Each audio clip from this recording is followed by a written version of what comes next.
all in the same room? No. I don't even think any of us are in the same city. Are you guys even at school today? Nope. I'm not. That's awesome. If this goes well, we're going to just do this all the time, so I don't have to look at you guys. Our video's on. Oh, Carmen, you look great. I look terrible. I just saw myself. Hold on. Yeah, get your background set. We don't want you scaring anybody. What time does class start? This class starts at whenever that I can get this software to work. Noah's not even here yet. What? I'm here.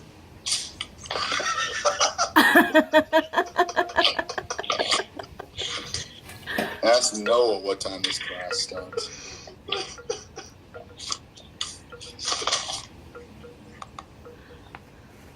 Oh, there's Wendy. Oh, I see y'all. You gotta scroll. Wendy, are you there? Yep, I'm here. Are you sure you're not She's on recording? the balcony, though. Look at her. She's doing this right.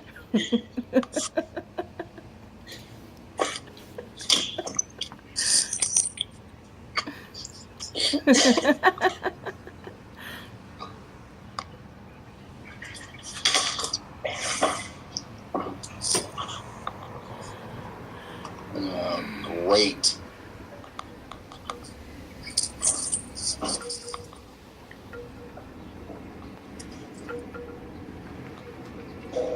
There we are.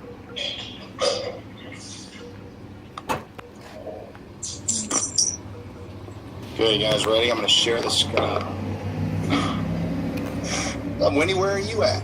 Florida? I'm at home. In your robe?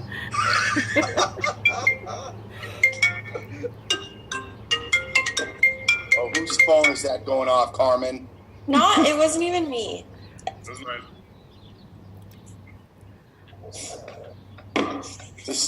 Listen, I didn't know this was going to happen. Looks like Lance's still in bed. Wendy's in a bathrobe. I really am, though. Oh, this isn't the best.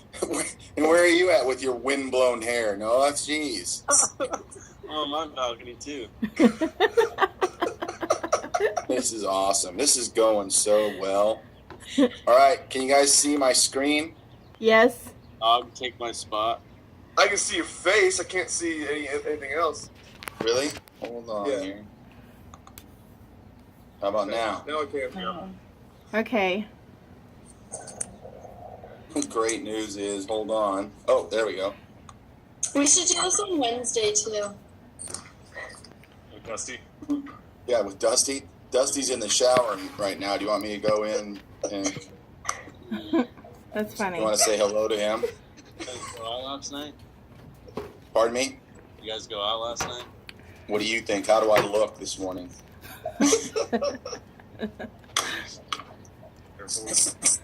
I get on in about 3 a.m. So this is rough on me. So everybody, should we start this thing? Yeah. Oh, this is fantastic. This is actually better than I thought it was working. So we'll go from there. Somebody explain this slide to me down the screen right now. Wow. Wendy, why don't you explain it to me because you're wearing a robe? Did we lose Wendy? Yeah, I'm here. Okay. It is, That's not an alcoholic beverage that you're drinking right there, is it? Okay, good. it's one cardiac cycle. Okay, from A to B is ventricular filling. From B to C is isovolumetric contraction. And then from C to D, pressure and volume is decreased. And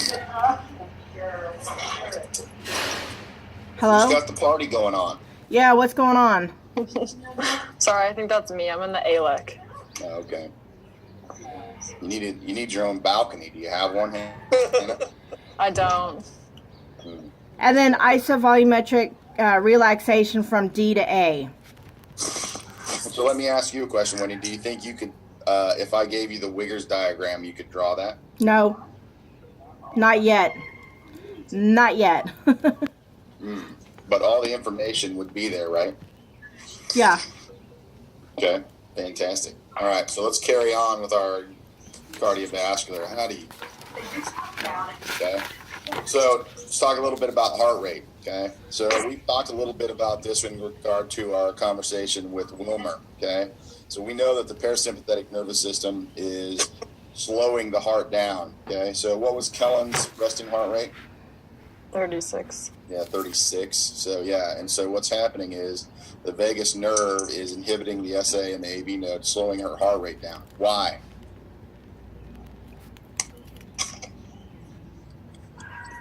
Why would she be able to have a heart rate of 36, 37?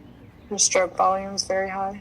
That's exactly right. She has a very high stroke volume at rests. And resting cardiac output is what, Hannah? You seem to be the cardiovascular expert this morning. For females, I think it was 4.5 liters per minute. That's correct. For males? 5 liters per minute. Anybody go to Kroger? Record anything for me? No? No. Well, this is my first virtual class. It is the most disappointing virtual class that I've ever had right off the bat. So, is there any way that you can just put your computer up and so we can look at the trees as opposed to your polka dotted pink bathrobe? Wait, if this is your first class, it will also be released this morning. What's that? If this is your first virtual class, this will also be released this morning class as well. Yeah. Let's just go ahead and everybody turn their cameras off so I don't have to see you lounging in your bed or whatever you're doing, Lance, and Wendy's sunglasses. Okay. All right. So, and then Got the coverage, Jerome. yeah. So the parasympathetic nervous system is going to be able to increase heart rate till about what? We'll say that again. So the parasympathetic nervous system is going to be able to increase heart rate to what value?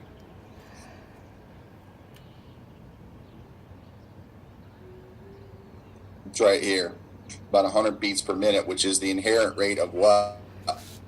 The SA node. That's the SA node, exactly. So if you have a resting heart rate of 36, 37, like Kellen does, and you want to increase your heart rate, you're going to withdraw parasympathetic tone and you're going to increase heart rate, but you're only going to be able to increase it till approximately 100 beats per minute because that's the inherent rate of the SA node. In order for you to go above that, now you're going to have to go to the sympathetic nervous system. Okay, so cardiac accelerator nerves are going to increase heart rate by stimulating the SA and AV node, but that's going to be sympathetic as opposed to parasympathetic. Okay, so let's see what this looks like on a graph. So here we have heart rate on the y-axis from 0 to 200 and maximal oxygen uptake. So we're talking about rest to maximal exercise, 100% VO2 max. If you were to plot heart rate, it's a linear relationship. We've already seen that. So, but if you were to look at the relative contributions of parasympathetic and sympathetic nervous system, you'll notice that the first about 40% up to 100 beats is going to be minus vagus, withdrawal of the vagus nerve or parasympathetic tone. But you see at about maybe 25, 30, you're going to have to start ramping up the sympathetic nervous system, okay?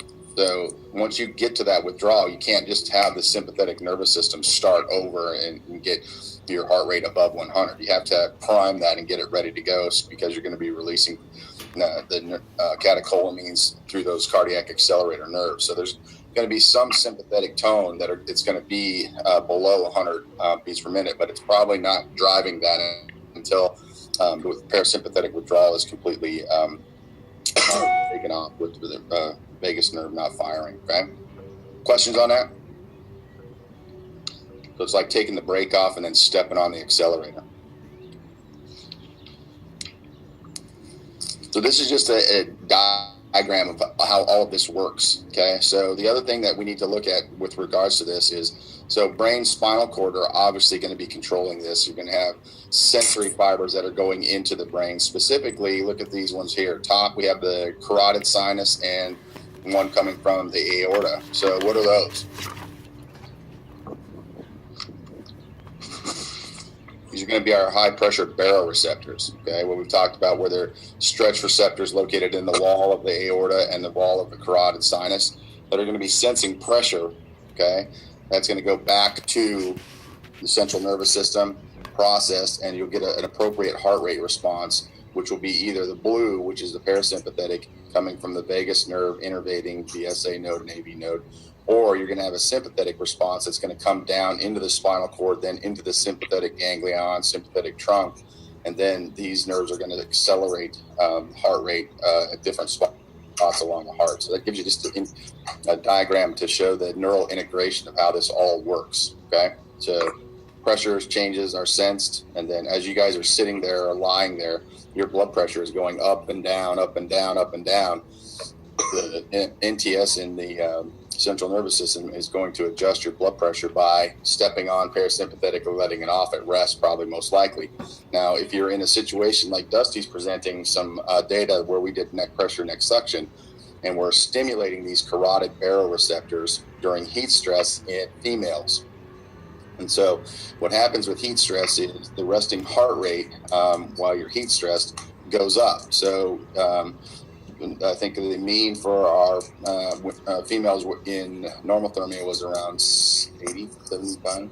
Yeah, 75 beats per minute. When we heated them up and increased their core temperature by 1 degree Celsius, their core temperature or their heart rate now was at 124. Okay. And so when you stimulate their baroreceptors with the neck pressure, neck suction collar, and you give them a hypotensive stimulus, they're able to use the parasympathetic nervous system to adjust their heart rate and adjust blood pressure. But when you do it in a heat stress, now their heart rate is above 100. It's 124. So how are they going to adjust their blood pressure in regards to that hypotensive stimulus? So to answer that question, somebody tell me what the determinants of mean arterial pressure are. Cardiac output, total peripheral resistance. That's exactly right. Okay, so cardiac output times total peripheral resistance.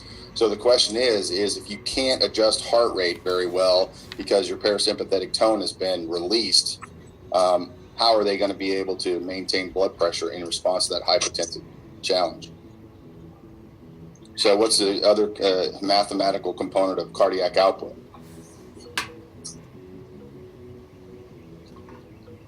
Heart rate times Stroke volume. stroke volume. So are we going to be able to change stroke volume on a beat by beat basis to help us maintain blood pressure? Probably not. Okay. So then what are you going to do? What's the only thing left? Increase heart rate. So if we can't decrease or change heart rate with the parasympathetic, what's our, and we can't change stroke volume, so now we've eliminated potentially cardiac output. What's the only other way we can do it, Austin? What is the peripheral resistance? Changing peripheral resistance. So how do we do that? Vasoconstriction. Vasoconstriction or vasodilation based upon whatever the response is. In the case of hypotension, we probably want vasoconstriction so that you can get increased resistance, which is going to increase pressure. And so Dusty's going to be presenting that tomorrow. Is it tomorrow? In about 30 minutes, Dusty's going to be presenting that poster. And we'll be having a bunch of people standing next to his poster asking these kind of tough questions. So we're hoping that he does well. Say hello. Hey, class. Carmen is... Sweet robe. Carmen, are you still there? Yeah. There's Carmen. Carmen? Oh, you look great. Noah? Oh. Noah's not there. He's in Vegas. Oh, there he is. He's outside, wind blowing in his hair. Looks great. The only one that's actually remotely professional is Hannah. So she's in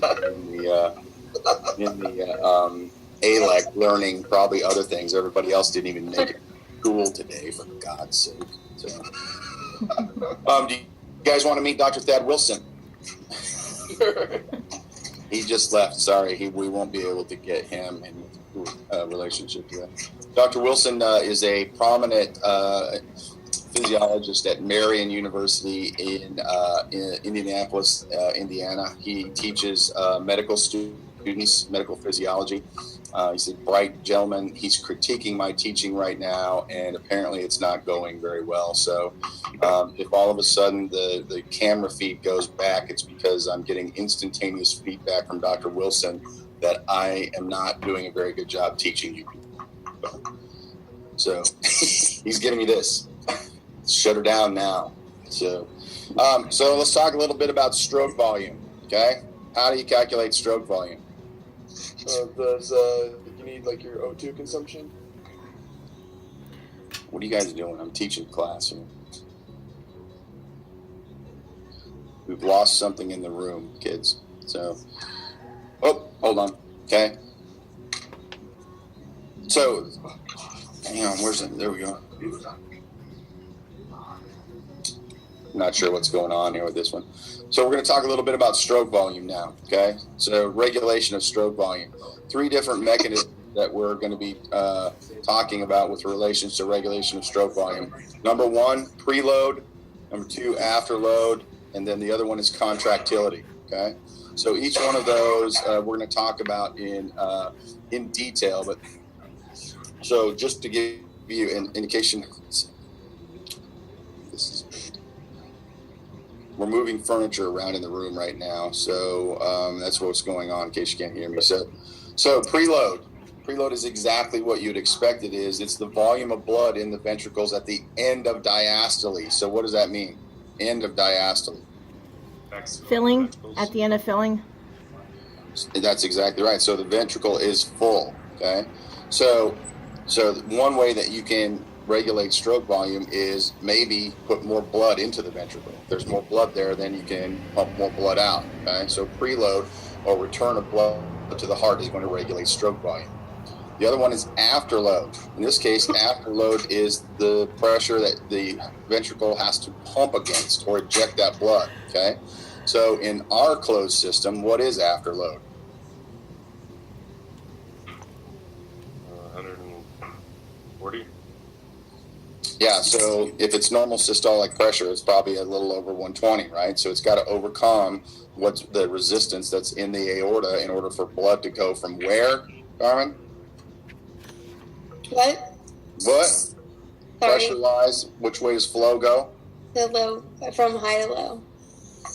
From high pressure to low pressure, right? So the ventricle has to generate enough pressure to overcome the afterload or the resistance in the aorta in order for flow to go out to the systemic circulation. So in this case, our afterload is mean arterial pressure, okay? And the final one is strength of the ventricular contraction, contractility. It's actually get a more responsive contraction due to sympathetic stimulation of the heart allows more blood to be ejected per beat, okay? So we're going to talk about these in more detail. So let's talk about end diastolic volume or preload. Okay, so we have our figure here. Stroke volume is on the y-axis, and ventricular end diastolic volume, so the end of filling the ventricle, in milliliters on the x-axis. Okay, and so we have a normal resting value here at this point, which is approximately, I would say, volume-wise, about 130 milliliters. And our stroke volume, what's our resting stroke volume value? 70. On average, 70. Okay, so 70 mLs, and the diastolic volume is ending up at about 130. So how much is left over after each ventricular contraction in this instance? So we're not pumping all the blood out of the ventricle, are we? Okay, so we have about 50 mLs in there. If it's about 120, it's left in the ventricle. Okay, and so preload, then what happens is if you increase the end diastolic volume down here to around 200, your stroke volume then goes up to about 110. Okay, so it'll follow this curve as you increase preload. So the key in this is we're going to talk about this. We'll talk about the difference between contractility is that you will get a change in your stroke volume with a change in volume. That's preload. Now, if you were to look at contractility, this is contractility, okay? So the same blue curve that we saw before with ventricular end diastolic volume on the x-axis and our stroke volume on the y-axis, So again, it's a little lower here, but it's about 70. Okay, this is about 120. So we get an increase in contractility, so we get a higher stroke volume, and this is due to sympathetic stimulation. What's the difference between those two curves? Whoop, let me go back up. This curve, this curve. What did not change in one of them? ADV. Preload. So it's preload, what changed? Hang on, let me go back. I'm going the wrong way. Okay. So what did we see change on this one that didn't change on this one? ADV. Right here. End diastolic volume, right? Okay, so with contractility, you get an increased stroke volume, but it has no increase in end diastolic volume, okay? And so now, instead of the normal curve that we saw down here at the control, we're working on a different curve that is reflecting sympathetic stimulation, which is causing an increase in that stroke volume. So this is increased contractility due to sympathetic stimulation, where the other one was just an increase in volume returning back to the heart due to increased venous return, okay? And then, get it, I don't know if the other one's in there. So how do we get increased venous return back to the heart? So several different ways. Venoconstriction. So what does that mean? Venoconstriction. Skeletal muscle pump. That's a skeletal muscle pump. So if you said veno, what does veno mean? Yeah, so that's the venous system. Venous system. Okay? And constriction, and now you're going to say, do the veins constrict? They're not supposed to, right? Yeah, they do a little bit. So the veins do have a little bit of smooth muscle surrounding them so that you can get a little bit. So, but in the overall scheme of things, that's probably going to be minimal in returning blood back to the heart, right? Mm-hmm. So during exercise, one that Noah mentioned, the skeletal muscle pump is probably going to be the most important. And so what it is, it's rhythmic skeletal muscle contractions that force blood extremities to the heart. And so how does that do that with regards to the circulatory system and specifically veins? Well, if you remember back from anatomy, veins have one-way valves, okay? And so those valves are going to be important in this skeletal muscle pump because we want blood to be going in one direction, right? Unidirectional. But if you're trying to pump blood that is pooled up, let's say in your lower extremities, okay, and all of a sudden your heart beats or your skeletal muscle contracts, you push the blood up and the valves aren't there, where's that blood going to drop back to? It goes back down. It goes back down, yeah. So it's going to go back down away from our heart. And we don't really think that's a good system, right? So if you were to look at this is what happens. So diagram showing a vein sandwiched between two relaxed skeletal muscles, okay? And so we're going to help that blood flow out a little bit. We're going to have pressure on that system to help with, but this is going to help us push that up the venous system because the pressure on the venous system has dropped significantly. We're going to talk about that in a couple more slides. But basically you're squeezing or milking that vein, pushing blood back up towards the heart, in this case, if we're talking about lower extremities. Okay, and so you basically squeeze, push it up, and when you relax, those valves close so that the blood does not go back down to where it started from here. And so basically you're pumping that blood up those series of steps in the valves, with these valves in the veins, back to the right atrium so that we can return that blood back to the circulatory system for cardiac cycle, okay? So this is really beneficial for us during exercise because what are we doing? Contracting skeletal muscles, right? So if we're running, cycling on the bikes down in the lab, you guys are doing skeletal muscle pump when you're doing exercise. So now we've taken that, we know that we're exercising, and in our intelligent design, we're actually aiding in returning blood flow to the heart even when we're doing exercise, okay? Questions about that? Sweet system, in my opinion. Okay. I don't know why this is going the wrong way. Okay. So what's happening during preload? So how many of you guys have ever heard of the Frank-Starling law of the heart? Austin, you have. So if you're our expert, then tell me what the Frank-Starling law of the heart. Don't read this slide because I'm going to take it away. Don't look at your notes. Keep focused on me and I can see you. Noah, what are you doing now? I was moving. It's too cold. Wendy's still outside, toughing it up. Go get your robe on. You guys don't want to see that. Yeah. But Wendy's Well, I on the got floor, this. remember? Wendy, she knows what's going on. So, all right, Austin, tell me what the Frank-Starling like. Look up. You're looking in your notes. Look up at me. You didn't even go over Frank Starling yet. You said you knew what it was. Frank Starling laws are going to be like the. So let's back this up a second. I asked you, have you ever heard of the Frank-Starling law? You Yeah, said I've heard about it. Yeah, And I said, explain it to me. Then you said, you haven't gone over it yet. that's right. We haven't. So how good of a job Dr. Murphy did. If you were on this call, I'd reach through the camera and choke her out on that one, but I can't do that. So.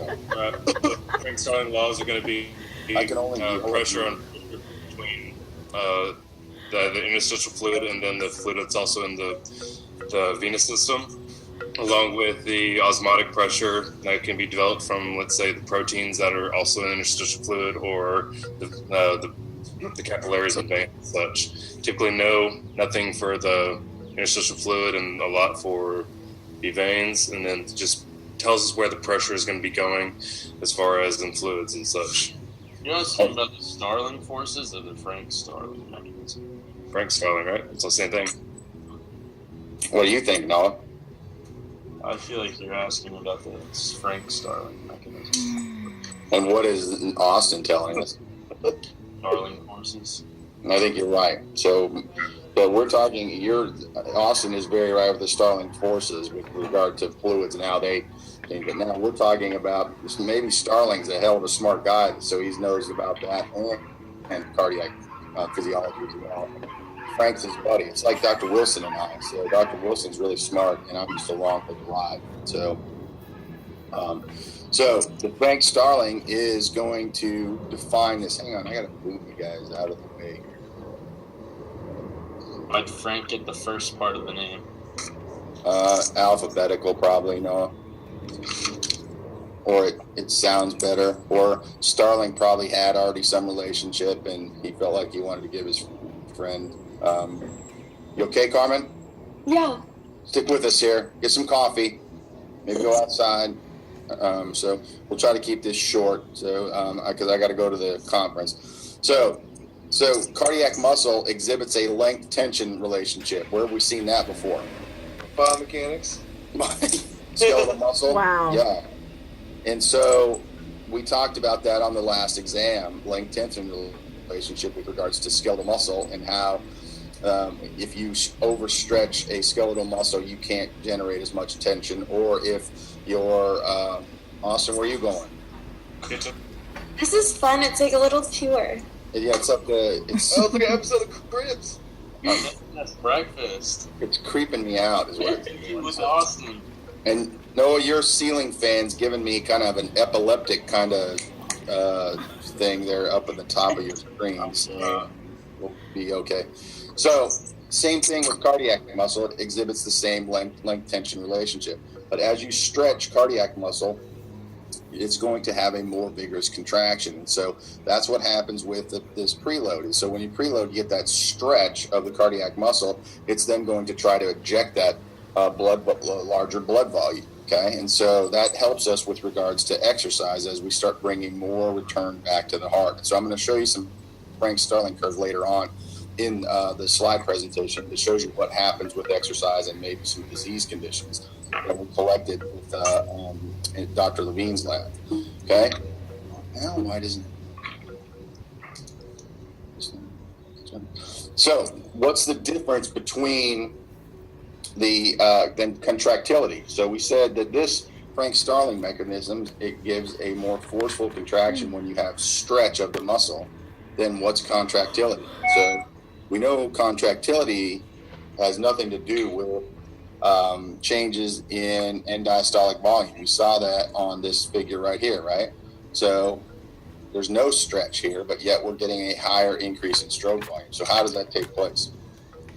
So that's, again, going to be due to actually sympathetic nervous system. And so you're going to get these positive ionotropic agents. You're going to get an increase in calcium due to sympathetic stimulation and hormones that are going to affect the ability of that muscle to generate a more forceful contraction. So this is a contractile strength at a given muscle length independent of stretch and end diastolic volume. And that's what we saw here. No change, but you get a more forceful contraction due to influence of the sympathetic nervous system, but it doesn't have to take place with the stretch. So can these happen at the same time? Can you get preload and contractility working at the same time to increase stroke volume? Yeah, you can. So of course you can. You're going to have, we talked about sympathetic stimulation increasing heart rate, so it's also going to increase stroke volume, okay? And you're going to get increased venous return from the heart, so that's going to increase stroke volume. So yeah, they can be working at the same time. What about the third one? So we've talked about contractility, talked about stroke volume. What about the third one? Afterload, right? So an afterload is the pressure that you have to overcome for that ventricle to eject blood. We've talked a little bit about this with regards to hypertension. Hypertension is bad because that increases your afterload. Now you have to generate more pressure to get blood out of the heart. And so that makes your heart work harder than you normally would want it to be beating with a normal blood pressure. Okay, so if you think about having blood pressure, what's the current guidelines for hypertension right now? They dropped them, right? Isn't it like 135 over 85? That's the first stages of hypertension. So imagine if you're in the later stages of hypertension, your blood pressure is 165 over 100 every heartbeat. Okay. Oh. Yeah. So that's not going to be good, is it? No, it's not. And so can you feel hypertension? I don't think so. Well, maybe. I'm not sure. So it depends. I think the answer would be depends. It depends on how high your hypertension is. I think if you got it high enough, you would probably be able to feel some changes going on with your blood pressure. But for most people, they don't even know they have hypertension. When was the last time you guys checked your blood pressure before you came to exercise physiology lab? A&P. I do it every morning. Yeah, sure you do. You can barely put like your pants, those trousers on every morning, let alone take your blood pressure, for crying out loud. So Hannah, the only time that she's had her blood pressure taken in the last month is because she had a concussion. And so Wendy, when was the last time you had your blood pressure taken before Exphys lab? I don't know, but I had it checked last week. Because you're stressed out? No, because I had a doctor appointment. Oh, perfect. Carmen, when was the last time you had your blood pressure checked for A&P?